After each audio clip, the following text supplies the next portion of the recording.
Good afternoon, students. Two nuclei have their mass numbers in the ratio of 8:1. The ratio of their, देखिए mass number कितना दिया हुआ है दो nuclei का 8:1 के रेशियो में दिया हुआ है. The ratio of their nuclear density is. वैसे तो सभी बच्चों को इसका आंसर पता ही होगा क्योंकि न्यूक्लियर डेंसिटी सबसे बेस्ट ये है कि nuclear density doesn't depends on the mass, है ना. तो करेक्ट ऑप्शन है 1:1 यानी डी ऑप्शन इज करेक्ट. अब वो कैसे देख लेते हैं. लेट्स से जिसका एटॉमिक मास, एक का एटॉमिक मास A1 मान लेते हैं, दूसरे का एटॉमिक मास A2 मान लेते हैं. तो इसकी जो डेंसिटी होगी वो कितनी होगी. लेट्स से इट इज ρ1 जो कि होती है मास अपॉन वॉल्यूम. ठीक है, फॉर्मूला यही होता है.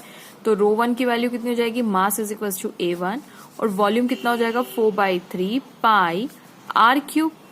करेक्ट. सिमिलरली यहाँ पे कितना हो जाएगा. ρ2 की वैल्यू कितनी हो जाएगी. Let's say A2 upon 4/3 pi r³. अब लेट्स से इसका R1 नाम दे देते हो, इसको R2 नाम दे देते हैं. ओके. अब what is R1. R1 is the radius. Correct.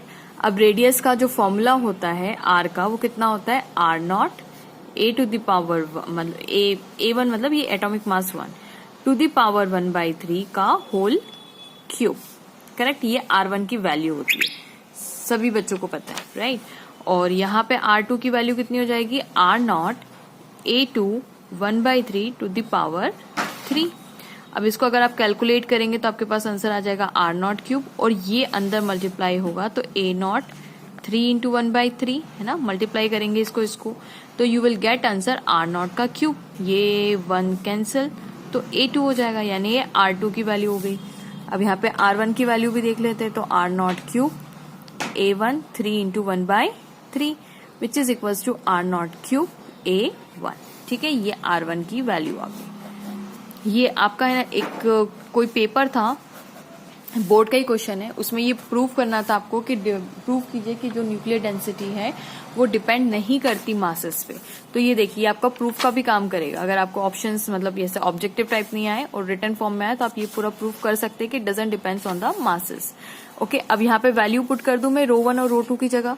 तो ρ1 is equal to A1 divided by 4/3 pi R1 का क्यूब है तो R1 का क्यूब सॉरी यहाँ पे मैंने ये क्यूब किया है ना तो R2³ ही यही है. ओके. मैंने R2³ किया है, मुझे क्यूब चाहिए था तो ये R2³ ही कर दिया मैंने डायरेक्ट. ठीक है, R2³ R1³ ये भी R1³ है और ये भी R1 का क्यूब ही है, ये भी यहाँ पे क्यूब है. ओके. मतलब R2 की वैल्यू कितनी हो जाएगी R2 is equal to R0 A2 1/3. Okay.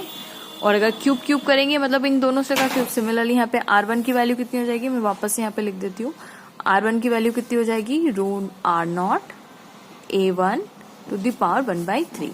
अब जब दोनों साइड क्यूब करेंगे आप तो दोनों साइड क्यूब करेंगे तो आपका ये आंसर आ जाएगा. तो मैं R1³ की जगह लिख सकती हूँ R0³ into A1.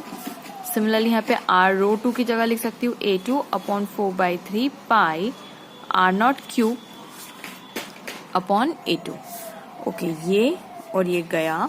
So ρ1 is equal to 1 upon 4/3 R0 का क्यूब और ρ2 इज इक्वल टू A2 से A2 गया 1 अपॉन 4/3 पाई R0 का क्यूब.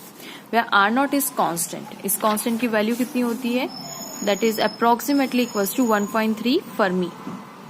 ठीक है, ये कांस्टेंट होती है. ओके. तो अब क्या बोला, इन दोनों का रेशियोस पूछा है न्यूक्लियर डेंसिटीज का. तो ρ1 डिवाइडेड बाई ρ2 करेंगे हम. तो इसको डिवाइड करना है, सिंपल सी बात है. तो 1 अपॉन 4/3 पाई R0 का cube divided by 1 upon 4/3 pi R0 का क्यूब.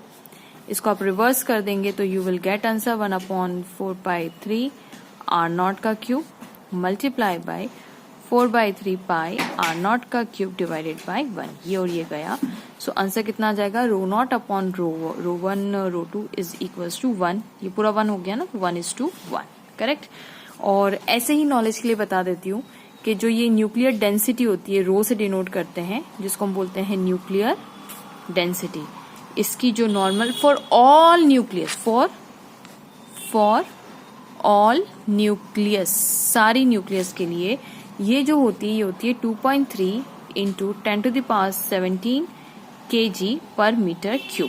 और ये बिल्कुल भी डिपेंड नहीं करती मास पे, मास से इंडिपेंडेंट होती है, इसलिए सारे न्यूक्लियस के लिए ये कैसी होती है, कांस्टेंट होती है। तो हमने पहले ही बोला था 1:1 ही आंसर आना है। Okay, so thanks for watching and students please don't forget to like, subscribe and share my channel. तो करेक्ट ऑप्शन इसमें कौन सा है, डी वाला है, 1:1।